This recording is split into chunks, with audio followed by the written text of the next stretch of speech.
राधे कृष्णा। जय बोलो श्री कृष्ण कन्हैया लाल की जय। जय बोलो राधा रानी की जय। जय बोलो वृंदावन धाम की जय। जय बोलो यमुना मैया की जय। जय बोलो गोवर्धन गिरिराज की जय। जय बोलो राधा मदन मोहन की जय। जय बोलो श्री सनातन गोस्वामी की जय। ரொம்ப விசேஷமான ராதா மதன் மோகன் லீலையை அனுபவிச்சுட்டு இருக்கோம். அதில் முந்தானத்து ஒரு கேள்வி கேட்டிருந்தா நான் அப்படியே அதை விட்டுட்டேன். நிறைய பேர் ஞாபகப்படுத்தினா என்ன ருத்து அப்படின்னு சொல்லிட்டு வரும்போது கேட்டுட்டு இருந்தேன். அது பிரம்மதேவருடைய கல்பம், அப்புறமா மன்வந்தரம், அப்புறம் அதில் 14 மன்வந்தரங்கள், ஒரு மனுக்கு 71 சதுர்யுகம், சதுர்யுகத்தில் கிருதயுகம், திரேதாயுகம், துவாபரயுகம், கலியுகம், அப்புறம் கலியுகத்தில் அப்புறம் வருஷம், அதுக்கப்புறம் அயனம் சங்கல்பத்தை சொல்லும்போது குரோதி நாம சம்வத்சரே தட்சிணாயனே உத்தராயணே அப்படின்னு சொல்லுவோம். அதுக்கப்புறமா ருத்து அதை சொல்லும் பொழுது இப்போ என்ன ருத்துன்னு கேட்டேன். மாசி மாசம் சிசிர ருத்து. நீங்கள் பஞ்சாங்கம் உங்களுக்கு பார்க்க தெரிஞ்சதுன்னா இல்லாட்டி கூட சும்மா பஞ்சாங்கத்தை எடுத்து பாருங்க. அப்படி பேஜ் திருப்பிண்டு வந்ததுன்னா அதில் வந்து அந்த ஒவ்வொரு பேஜ்லையும் தமிழ் மாசத்தோட எழுதியிருப்பான். குரோதி வருஷம், மாசி மாசம் அப்படின்னு. அப்புறம் அதுலேயே சாலி வாகனம் எத்தனை வருஷம், கலி வந்து இப்போ 5125, அப்புறம் இங்கிலீஷ் வருஷம் 2025, அப்புறம் பசலி வருஷம் 1434, அப்புறம் கொல்லம் ஆண்டு 1200. அதுக்கப்புறம் கீழே போட்டிருப்பான் உத்தராயணம், சிசிர ருத்து. சரியா? அதுக்கப்புறம் பிப்ரவரி, மார்ச், மாக மாதம், பங்குனி மாகம், பால்குணம் ரெண்டும் வந்துருந்த இதில் அப்படின்னு சொல்லி அந்த மாதிரிலாம் அழகாக ரொம்ப அழகாக. ஏன்னா சாந்திர மாச அடிப்படையில் பால்குணம் வந்துடும். சரியா? ஸோ அது எல்லாமே அழகாக எழுதியிருப்பார்கள். சும்மா பஞ்சாங்கத்தில் ஒவ்வொன்றும் எல்லாமே நேரம் காலம் இதை பற்றி சொல்கிறது தானே பஞ்சாங்கம். ஓகேவா? இது மெயினாக. அடுத்தது ராதா மதன் மோகன் விஷயத்தை சொல்லிட்டு இருக்கும் பொழுது அந்த மூர்த்தியானது கிருஷ்ணனுடைய கொள்ளு பேரன் வஜ்ரநாபன் ஸ்தாபிதம் பண்ண மூர்த்தி அப்படின்னு சொல்லிட்டு இருந்தேன். இந்த வஜ்ரநாபன் யார் அப்படின்னு வரும்பொழுது கிருஷ்ணன் ருக்மிணி அவர்களுடைய பிள்ளையான பிரத்யும்னன். பிரத்யும்னனுடைய பிள்ளை அனிருத்தன். அந்த அனிருத்தன் பிரகலாதனுடைய வம்சத்தில் வந்த பானாசுரனுடைய மகள். சொல்றது அந்த பொண்ணு பிரகலாதனுடைய வம்சத்தை சேர்ந்த உஷா. இந்த அனிருத்தன் உஷா கல்யாணம் நடந்தது உஷா மட், உக்கி மட் அப்படின்னு ருத்ரப்பிரயாகை பக்கத்துல இருக்கு. அந்த அனிருத்தன் உஷா. சரியா? அதாவது கிருஷ்ணன் ருக்மிணி அவர்களுக்கு பிறந்த பிரத்யும்னன். பிரத்யும்னன் தான் மன்மதனுடைய மறுபிறப்பு. காமனார் தாதை அப்படின்னு தான் கிருஷ்ணனை சொல்லும்போது சொல்றார். பிரத்யும்னனுக்கு ருக்மாவதின்னு ஒரு மனைவி. அவர்கள் 2 பேருக்கும் பிறந்தவன் தான் அனிருத்தன்.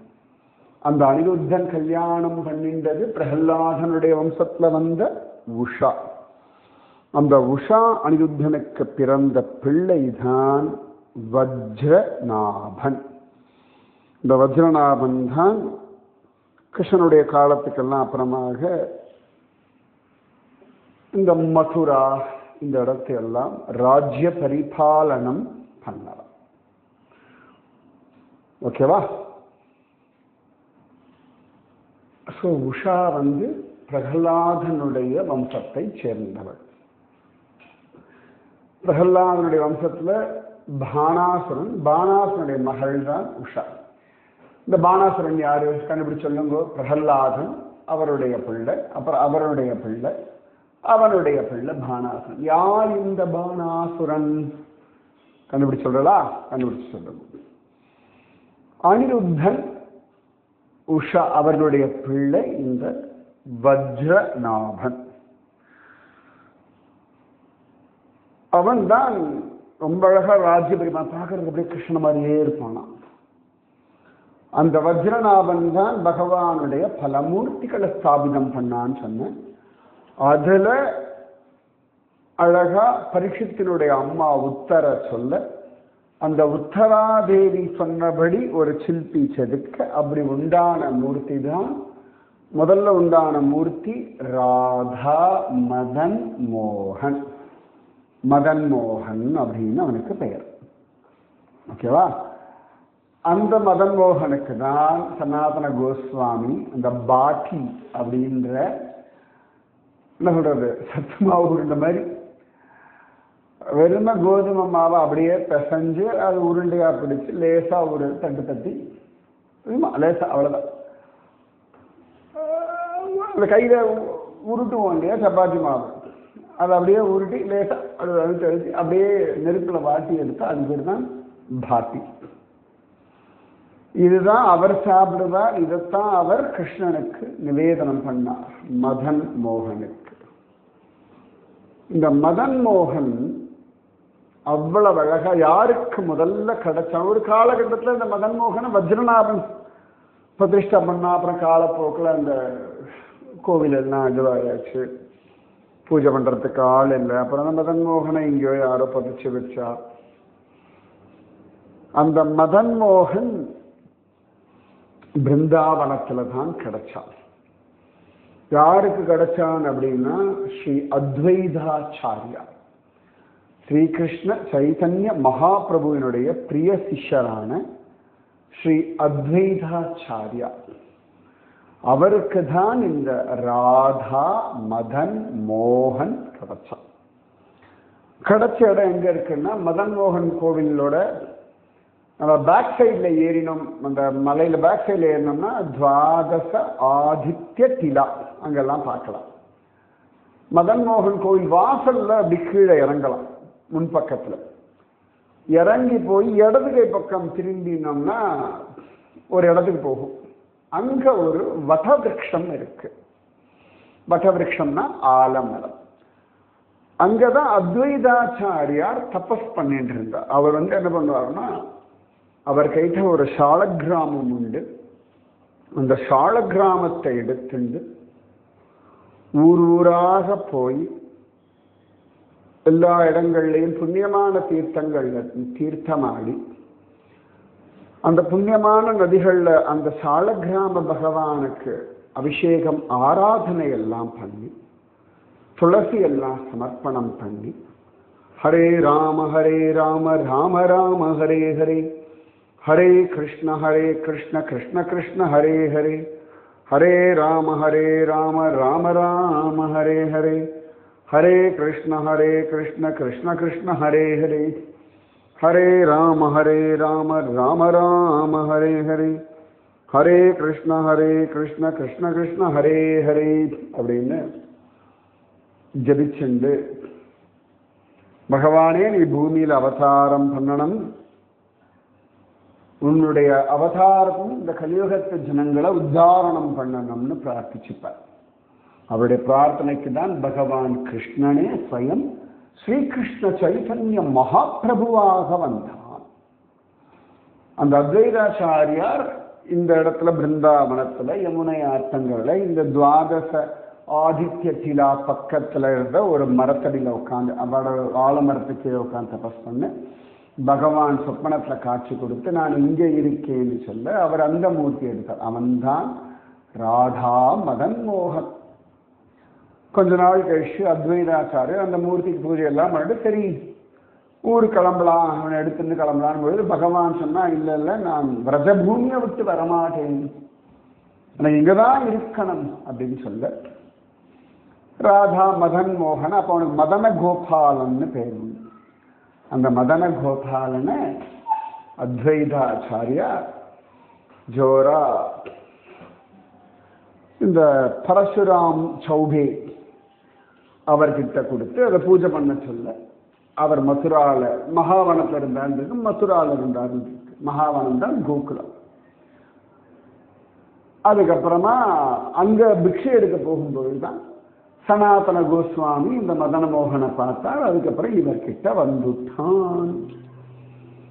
ஸோ வஜ்ரநாபன் ஸ்தாபிதம் பண்ணி அத்வைதாச்சாரியாரிடத்துல ஒரு ஸ்திதியில கிடைக்க, அவரிடத்திலிருந்து பரசுராம் சௌபே கிட்ட போய் அதன் பிறகு சனாதன கோஸ்வாமி இடத்துல வந்தவன் இந்த ராதா மதன் மோகன். ஸோ கிருஷ்ணனை நேர பார்த்த பரீட்சித்தினுடைய அம்மா உத்தரை பார்த்த கிருஷ்ணன், சர்டிஃபை பண்ண கிருஷ்ணன் இந்த மதன் மோகன். ஸோ இப்படிதான் அவன் பிருந்தாவனத்துக்கு வந்தான். திரும்பி பிருந்தாவனத்துல சனாதன கோஸ்வாமி அவனுக்கு பூஜை பண்ண ஆரம்பிச்சார். அவனுக்கு அந்த பாட்டி கொடுத்தா சாப்பிட்டிருக்கேன், சில பக்தாளுக்கு வாங்கி கொடுத்துருக்கேன். வாங்கி கொடுத்துருக்கேன், அவன் கொடுத்தான், கேட்டேன், கொடுத்தான், எல்லாருக்கும் கொடுத்தேன். குட்டி குட்டியா கொடுத்தோம். அது ஒரு சுகம். அப்ப இவனுக்கு தொண்டைக்கு கீழே அது இறங்க மாட்டேங்கிறது பயலுக்கு. ஏன்னா நல்லா பார்த்து பார்த்து கொடுத்துருக்கா பரசுராம் சௌபேவனுடைய மனைவி. ரொம்ப ஆசையா ஏன்னா அவ புள்ள மாதிரி தானே வச்சுட்டு இருந்தாள். அதனால அவள் பார்த்து பார்த்து பார்த்து பார்த்து கொடுத்திருந்தாள். அப்ப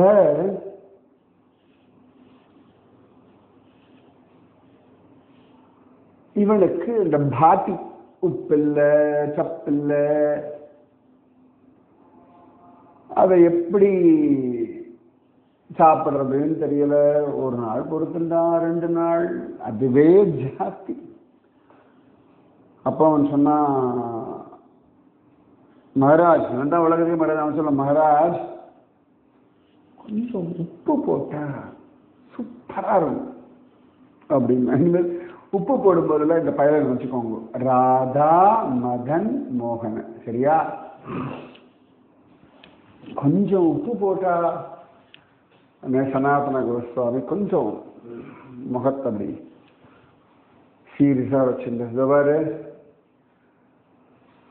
நீயே தான் இங்க வரேன்னு வந்தாள். நான் அப்பொழுதும் உன்கிட்ட சொன்னேன், நீ எதிர்பார்க்கிற மாதிரி எல்லாம் என்னால நிவேதனம், பால், வெண்ணெய், சர்க்கரை எதுவுமே எனக்கு தர முடியாது. அப்ப இவர் என்ன சாப்பிடுவார்? இவர் இந்த பாட்டி மட்டும்தான் சாப்பிடுவார். அதாவது உயிர் உடல்ல இருக்கிறதுக்கு எவ்வளவு ஆகாரம் வேணுமோ அவ்வளவு. அந்த ருச்சி எல்லாம் முக்கியம் இல்லை, சாப்பிடணும், உடம்புல தெம்பு இருக்கணும்.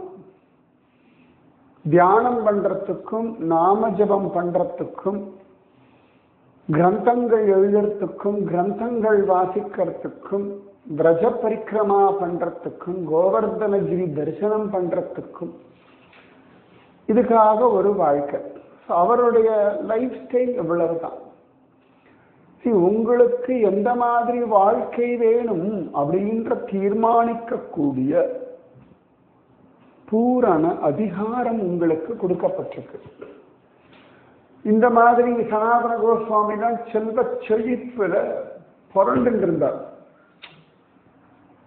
அதெல்லாம் விட்டுட்டு தான் இப்ப பிருந்தாவனத்தை வந்துட்டு உப்பு கூட போடாம சாப்பிட்டு இருக்கா. அப்படி ஒரு வாழ்க்கையில ஒரு அப்படி ஒரு மாற்றம் அது அவர் உகந்து ஏற்றுகிறது. இந்த வாழ்க்கை நீங்க என்ன நினைக்கிறீர்களோ அந்த மாதிரி வாழலாம். நீங்க அடுத்த வாளுக்கு இதை ப்ரூவ் பண்ணணும், அடுத்த வாளுக்கு இதை சர்டிஃபை பண்ணணும், இது சூப்பர் அப்படின்னு அவா சொல்லணும்னு அவசியம் இல்லை. இப்ப நீங்க ஒரு வீடே கட்டணும்னு வச்சுக்கோங்களேன், உங்களுக்கு பிடிச்ச மாதிரி உங்களுக்கு சௌகரியமா நீங்க பண்ணணும். இப்போ ஒரு ட்ரெஸ் போட்டுக்கிறேன், அதாவது இந்த ட்ரெஸ் உடனே இது என் உரிமை அப்படி இல்லை. ட்ரெஸ் போட்டுக்கணும், அது அழகா இருக்கும், கவர்ச்சியா அடுத்தவர்களை ஒரு மாதிரி பண்ற மாதிரி வைக்கக்கூடாது. அது ஒரு தர்மம் இல்லை. பார்க்கிறவா கண்கள் அப்படி இருக்கு அப்படிலாம் சொல்ல முடியாது உலகத்துல. அப்ப எல்லாரும் பார்க்கணும்னு ட்ரெஸ்ஸை போட்டு எல்லாரும் இந்த பார்க்கறான்னு சொல்ல முடியாது. பார்க்கறது பிடிச்சிருக்கு அப்படின்னு தானே அர்த்தம். ரொம்ப அதெல்லாம் பேச வேண்டாம், புரிஞ்சுக்கோங்க, அவ்வளவுதான். இந்த ட்ரெஸ்ஸை இந்த கலர்ல போடலாம், அதெல்லாம் நீங்க தீர்மானிக்கலாம். உங்க வாழ்க்கை எனக்கு அமைதியா, நிம்மதியா, திருப்தியா, குதூகலமா, உற்சாகமா, ஆனந்தமா, கிருஷ்ணனோட காதலோட அன்போட சிரிச்சுண்டு அவன் தோல்ல சாஞ்சுண்டு என் கடமைகளை பண்ணிண்டு குடும்பத்தை பார்த்துண்டு வேலைக்கு போயிண்டு சம்பாதிச்சுண்டு நல்ல ஆடை அணிகலன்கள்லாம் உடுத்துண்டு நன்னா சாப்பிட்டுண்டு ஆரோக்கியத்தோட விதவிதமான கிருஷ்ணானுபவங்கள் அனுபவிச்சுண்டு அவனுக்கு பிடிச்ச மாதிரி கடமைகளை பண்ணிண்டு சௌக்கியமா இருக்கணும். கேட்கலாமே, எவ்வளோ லிஸ்ட் போட்டிருக்கேன், நிறைய கொடுத்துருக்காய். இன்னொன்னு சொல்றேன், இவ்வளவு கொடுத்துருக்காய், ஒன்ன நினைச்சுண்டு சந்தோஷமா நன்றியோட வாழறதுக்கு அனுகிரகம் பண்ணு கிருஷ்ணன். அவன் நன்றி. இதுதான் மிஸ் ஆகும் நமக்கு. எப்படி மகமா வரும் இந்த நன்றி? இவ்வளவு பண்ணியிருக்கானே, எத்தனை எல்லாம் பண்ணியிருக்கான், என் தகுதியை மீறி எவ்வளவு கொடுத்திருக்கான், இதுக்கு நான் நன்றியோட இருக்கேன். நிஜமாவே நான் தான் நினைச்சுப்பேன். நான் இன்னொரு ஒரு சின்ன ரூம்ல தான் என்னுடைய சிறு வயசு வாழ்க்கை, நான் என்னோட அம்மா அப்பா எல்லாம். அதெல்லாம் சொந்த வீடுன்றதெல்லாம் கற்பனையோ கனவோ லட்சியமோ அதெல்லாம் ஒண்ணுமே கிடையாது. அதெல்லாம் நடக்குமான்னு கூட தெரியாது. ஏதோ ஒரு பெரிய வாடகை வீடாக தான் கொஞ்சம் பெருசா இருந்தா போதும், அப்படிதான் இருந்தது. ஆனா அந்த ஒன் ரூமே தான் கிச்சன், அந்த ஒன் ரூமே தான் ஸ்டடி ரூம், அந்த ஒன் ரூமே தான் படுத்துக்கிற ரூம், அந்த ஒன் ரூமே தான் ட்ரெஸ் மாத்துற ரூம், அப்படிலாம் உண்டு. ஸோ இப்படியும் வாழ்க்கை. இன்னைக்கு அழகா ஒரு ஃப்ளாட்ல ஒரு 2 BHK வீட்டில் பகவான் சொந்தமாக வீடு கூட அந்த சந்தோஷமா உட்காந்துட்டு ஏசியை போட்டு ரெக்கார்டிங் பண்ணிட்டு இருக்கேன்னா எங்கிருந்து என்ன ஒரு டிரான்ஸ்ஃபர்மேஷன். இங்கேயோ டிப்ளமோ படித்தவன், ஏதோ ஒரு வேலைக்கு போகணும், எப்படியோ சம்பாதிக்கணும், நல்லபடியாக வாழ்ந்து காட்டணும், அவ்வளோதான். ஆனால் இன்னைக்கு ராதாகிருஷ்ண சங்கம், குருஜி அம்மா, ஒரு குருஜின்னு ஒரு டைட்டில், அவன் விஷயத்த சொல்கிற பாக்கியம், பிருந்தாவனம், பத்ரிகாசனம், அப்படிலாம் யாத்திரை போகிற பாக்கியம். என்ன ஒரு டிரான்ஸ்ஃபர்மேஷன். ஏதோ ஒரு 300 ஜென்மால இல்லை, ஒரு 30 ஜென்மால இல்லை, 3 ஜென்மால இல்லை, இந்த ஜென்மாலேயே என்னுடைய 17 வயசு வாழ்க்கைக்கும் என்னோட 19 வயசு நான் குருஜியமா பார்த்து அப்போ 19 வயசு வரைக்கும் என் வாழ்க்கைக்கும் இந்த 19லிருந்து இந்த 49 வயசு எடுத்தனுக்கு இப்போ 30 வருஷத்துல எத்தனை தூரத்துல எவ்வளோ பெரிய உயரத்தில் கொண்டு வந்த தெய்வம் என்ன வச்சிருக்கு. நினைச்ச சந்தோஷமா வாழலாம் ஆயுசு முழுக்க. வா, பேர் டிரான்ஸ்ஃபர்மேஷன் எனக்கு தெய்வம் கொடுத்துருக்கு, சந்தோஷம், அது போதும், திருப்தி. இதை நான் ஒவ்வொரு நாளும் நினைச்சுவேன்.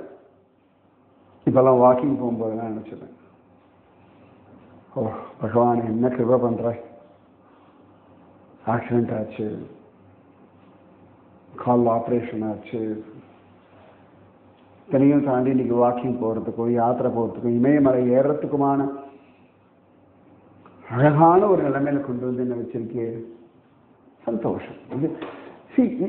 இதுதான் அப்படியே தெய்வீகத்தை நம்ம அப்படியே நம்ம உள்ளுக்குள்ள அப்படியே ஊறிண்டே இருக்கும். இந்த நினைவுகள் இது ஒரு பெரிய ஆனந்தம். கையை கூப்பிடுவோம், தானா கை கூப்பி, இப்போ நான் சொல்லும்போது தானா கை கூப்பிக்கிறது எனக்கு. என்ன ஒரு ஸ்டேட்டஸை கொண்டு வந்து வச்சிருக்கேன். நிஜமாவே அவன் அருள் பெருசு. அப்ப அதை கொண்டாடணும், அதை அனுபவிக்கணும். So you can choose your life. அதுக்கு சொல்ல வரேன், உங்கள் வாழ்க்கை முறை. ஸோ சனாதன கோஸ்வாமி ஒரு ஸ்டேஜில் இப்படி ஒரு வாழ்க்கைக்கு வந்தார்.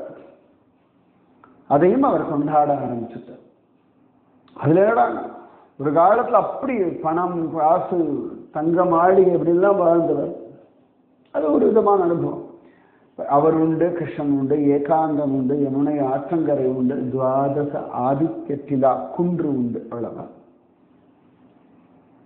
இப்படி ஒரு வாழ்க்கை. ஸோ இந்த வாழ்க்கையோட இந்த டிரான்ஸ்ஃபர்மேஷன், டிரான்சிஷன் நீங்க அக்செப்ட் பண்ணிக்கோங்க. புரியுறதா? இப்போ கல்யாணத்துக்கு முன்னாடி நம்ம உடல் நிலைமை வேற, கல்யாணத்துக்கு அப்புறம் உடல் நிலைமை வேற, குழந்தைகள் பெற்ற பிறகு நம்முடைய உடல் நிலை, அது ஆண் பெண் 2 பேருக்குமே உண்டு. ஸோ மாறிண்டே இருக்கு. இந்த மாற்றங்கள் உயர்வு தரும். மாற்றங்கள்ன்றது நீங்க அவாய்ட் பண்ணவே முடியாது. சில சந்தர்ப்பங்கள்ல ஒரு அனுபவம் வந்துடும், அது ஒரு பெரிய அடி விழும். அதுக்கப்புறம் நிறைய விஷயங்கள் ரியலைஸ் ஆகும். அப்புறம் தான் நன்றி திரும்பியும் இப்படி துளிர் விடும். அப்புறம் நன்றி நடுவில் பட்டு போயிடும். அப்புறம் திரும்பி போகணும், துளிர் விடு, திரும்பி அது மரமாகும். அதையும் ரசிக்க கற்றுக்கோங்க. ரைட்? பகவான் என்னை பக்குவப்படுத்துறோம். இந்த மாற்றங்கள் குச்சேலர் போல சுதாமா, அவர் எவ்வளவு அழகான ஒரு மாற்றங்களை, ரொம்ப ஏழ்மையில இருந்தார். கண்ணனை பார்க்கட்டா நெறி விடு கேடுங்க இல்லையா? கண்ணன் அவர் பார்க்க போறார். அப்பதான் கண்ணன் அவரை பார்த்து ஒரு ஸ்லோகம் சொல்றான். பூரியபி அபக்தோபகிருதம் நமே தோஷாய கல்பதே பத்ரம் புஷ்பம் ஃபலம் தோயம் யோமே பக்தியா பிரயச்சதி ததஹம் பக்தியுபகிருதம் அஸ்னாமி பிரயதாத்மனக. ஸ்ரீமத் பாகவதம் 10வது ஸ்கந்தம் 81வது அத்தியாயம் 4வது ஸ்லோகம். கண்ணன் அவர்கிட்டேருந்து எனக்கு என்ன கொண்டு வந்திருக்க, நீங்க கொண்டு வந்து எனக்கு ரொம்ப பிடிக்கும், சின்னதா குறைவா இருந்தாலும் எனக்கு ரொம்ப சந்தோஷம் அப்படின்னு சொல்லும் பொழுது சொல்ற, பக்தி அபக்தோ அபகிருத்தம், அபக்தோ உபகிருத்தம். பக்தி இல்லாதவன் கொண்டு வந்தது அதிகமா இருந்தாலும் எனக்கு சந்தோஷம் தராது. அதே பக்தனா இருக்கக்கூடிய ஒருத்தர் ஒரு இலையோ, ஒரு பூவையோ, ஒரு பழத்தையோ, ஒரு சொட்டு தண்ணீரையோ கொடுத்தாச்சுன்னா பரிசுத்தமான மனதுடைய அந்த பக்தியுடன் கொடுக்கப்பட்டதை நான் அன்போடு ஏற்றுக்கொள்கிறேன் அப்படின்ற. பூரி அபி அபக்தோபகிருதம். இந்த கோபிகைகள் ஆனந்தமா கிருஷ்ண வேணுகானம் கேட்டு வந்தார்கள். ராசமாடலான்னு ஆரம்பிச்சார்கள். கண்ணனும் ஆனந்தமா அவளை கட்டி பிடிச்சிருந்தான், முத்தம் கொடுத்தான், தலைமுடியை பிடிச்சு இழுத்தான், விளையாடினான், சீண்டினான், சிரிச்சான், எல்லாம் பண்ணான். அதே அவர்களுக்கு அந்த பக்தி மாறி போயிடுத்து. அவ பக்கத்துல கண்ணன் நிக்கல, ஓடி போயிடுறான். டக்குனு காணாம போயிடான். அடுத்த கணம் மறைஞ்சு போயிட்டான். அதுக்கப்புறம் அவன் ரியலைஸ் பண்ணல. கொஞ்சம் கொஞ்சமா புலம்புறா, கத்துறா, கண்ணன் மேல கோச்சிக்கிறா, என்னெல்லாமோ பண்றா. அப்படி என்ன பெரிய தப்பு பண்ணிட்டு வந்தலாம். அவள் பண்ண தப்பே தோணல. அது தப்பு கூட அவளுக்கு தப்புன்னு தோணணும் இல்லையா? சில சந்தர்ப்பங்கள் நீ பண்ண தப்பு, ஓகே சாரி அப்படின்னு. அந்த சாரியே ரியலைசேஷன் இருக்காது. அது உள்ளிருந்து வரணும். பல சந்தர்ப்பங்கள்ல நாம சொல்லக்கூடிய சாரி எஸ் தப்பு வேண்டாம் அப்படின்னு என்ன பண்ணால, ஓகே ஃபர்கெட் ஃபர்கிவ் அப்படின்னு, அதெல்லாம் இல்லை. நீங்க அதை ரியலைஸ் பண்ணாதான் அது ரியலைசேஷன். நீங்க அதை உணரணும். உணராமல் போனாவே எப்படி ஒத்துக்க முடியும்? கரெக்டா? நமக்கே அப்படித்தானே தோணும். அப்ப கண்ணனுக்கு அதே கண்ணன் மட்டும் அந்த கோபிகள் திரும்பவும் அழகா ராதையோட சேர்ந்துட்டு பஜனை எல்லாம் பாடின உடனேயே ஆசையா ஓடி வரான். எவன் விட்டுட்டு போனாலும் அவனே ஆசையா ஓடி வரான். அதே கண்ணன் இங்க சுதாமாவிடத்துல எனக்கு ஆசையோட கொடுக்கற எதுவாயும் ஏற்றுக்கொள்வேன்னு ஒரு கேரண்டி கொடுக்கிறான். ஓகேவா? ஸோ வாழ்க்கையை எப்படி வாழலாம் நீங்க முடிவு பண்ண. சுதாமாவுக்கு எல்லாம் கிடைச்சது. அதன் பிறகு கூட அவர் நன்றியோட வாழ்ந்தார். அந்த ஒரு துளி அகம்பாவமே அவர் எனக்கு அதான் பிரமிப்பா இருக்கும். சுதாமா சரித்திரத்துல அவர் கண்ணனை போய் பார்த்தார், அவர் நிறைய செல்வம் கிடைச்சிட்டு, இதுதான் எல்லாரும் ஃபோக்கஸ் பண்றான். செல்வம் கிடைச்ச பிறகு அவர் கண்ணனை நினைச்சுட்டு இவ்வளவு கொடுத்துருக்கானே, ஹே பிரபோ அப்படின்னு சொல்லி அத்தனை தூரம் ஆனந்தமா அவர் வாழ்ந்தார் அப்படின்னு ஜோரா ரொம்ப அழகா சொல்ற. ஸ்ரீமத் பாகவத் அதே 10வது அத்தியாயத்துல பகவான் இவ்வளவு கொடுத்தானே அப்படின்னு சொல்லிட்டு சந்தோஷப்பட்டு பின்னாடி நினைச்சுக்கிறாராம். அப்ப அவருடைய பிரார்த்தனையில ஒண்ணு உண்டு. தஸ்யைவ மே சௌஹ்ருத சக்ய மைத்ரி தாஸ்யம் புனர்ஜன்மனி ஜன்மனி ஸ்யாத் மகானுபாவேன குணாலயேன விஷஜ்ஜதஸ்தத் புருஷ பிரசங்கः. எல்லா குணங்கள் குணாலயம்ன்றார் கிருஷ்ண சொல்வது. குணங்களுக்கு ஆலயமானவன், மகானுபாவன். விசேஷமான சம்பந்தத்தை எனக்கு மறுபடியும் எல்லா ஜன்மாலையும் பகவான் கொடுக்கணும். அந்த பகவானுடைய பிரேம, அவனுக்கு கைங்கரியம் பண்றது, அவன் பக்தர்களோட சேர்க்க, இதுதான் எனக்கு வேணும் அப்படின்னு சொல்றார். சொல்லும் பொழுது அவரை பத்தி வர்ணிக்கிறார். பகவானுடைய சகாவான அந்த பிராமணன் ஏவம் சவிப்ரோ பகவத் சுஹ்ருதத்ததா திருஷ்ட்வா ஸ்வபூத்யைர் அஜிதம் பராஜிதம். அப்ப தத்யான வேகாத் ரொம்ப அழகா கிரதிதாத்ம பந்தனகதாம லேபே அசிரதஹ சதாம் கதிம். பகவானுடைய சகாவான அந்த பிராமணன் யாராலும் ஜெயிக்க முடியாத அந்த பக்தனை பகவானால ஜெயிக்கப்பட்டவரா பார்த்துட்டு அந்த பகவானுடைய தியானத்தையே நினைச்சுண்டு எல்லாத்தையும் அனுபவிச்சார். கடைசியில் அப்படியே பகவானையும் அடைஞ்சார். மனசுல பற்றுதல் இல்லாமல் வாழ்ந்தா அப்படின்னு சொல்லி அழகா அவர் புரிஞ்சென்று வாழ்ந்தார். அதுக்கு எல்லாம் கிடைக்கணும், எல்லாம் கொடுப்பான். நல்ல கணவன், நல்ல மனைவி, நல்ல குழந்தை, நல்ல ஆரோக்கியம், நல்ல தாம்பத்தியம், நல்ல சாப்பாடு, நல்ல வாழ்க்கை, நல்ல மரியாதை. நான் சொல்ற அந்த இடத்துல 38வது ஸ்லோகத்துல ஸ்கந்த 10ல இத்தம் வியவசிதோ புத்யா பக்தோ அதீவ ஜனார்தனே விஷயான் ஜாயயா தியக்ஷன் புபுஜே நாதிலம் பதஹ. பகவான மனசால தீர்மானம் பண்ணிட்டு பகவத் பக்தியுடைய அவர் விஷய சுகங்களை பற்றில்லாமல் மனைவியோடு அனுபவிச்சார். அது தியானத்தோட நன்றியோட. ஸோ இந்த நன்றி ரொம்ப அழகா நம்ம சனாதன கோஸ்வாமி அந்த நன்றியோட பகவான் கிட்ட சொல்ற. நீ இந்த மாதிரிலாம் உப்பெல்லாம் கேட்டா என்னால முடியாது, நீயாதான் வந்தாய். நீ இன்னைக்கு உப்பு கேட்பாய், நாளைக்கு வெண்ணெய் கேட்பாய், அதெல்லாம் என்னால ஆகாதுன்னுட்டான்.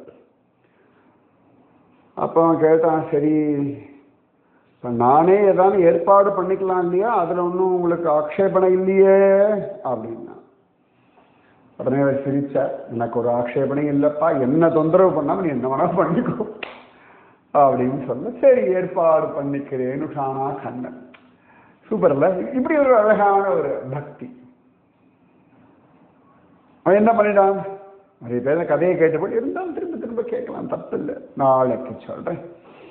ராதே கிருஷ்ணா, ராதே கிருஷ்ணா, கிருஷ்ணா ராதே, ராதே கிருஷ்ணா, கிருஷ்ணா ராதே ராதே கிருஷ்ணா கிருஷ்ணா ராதே ராதே கிருஷ்ணா கிருஷ்ணா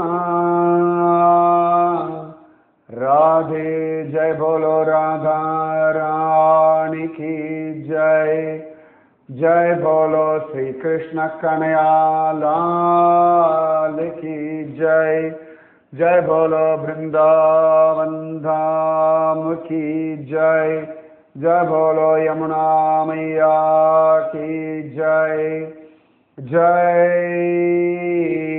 बोलो गोवर्धन गिरिराज की जय जय बोलो राधा मदन मोहन की जय जय बोलो श्री अद्वैताचार्यार की जय जय बोलो श्री सनातन गोस्वामी की जय राधे कृष्णा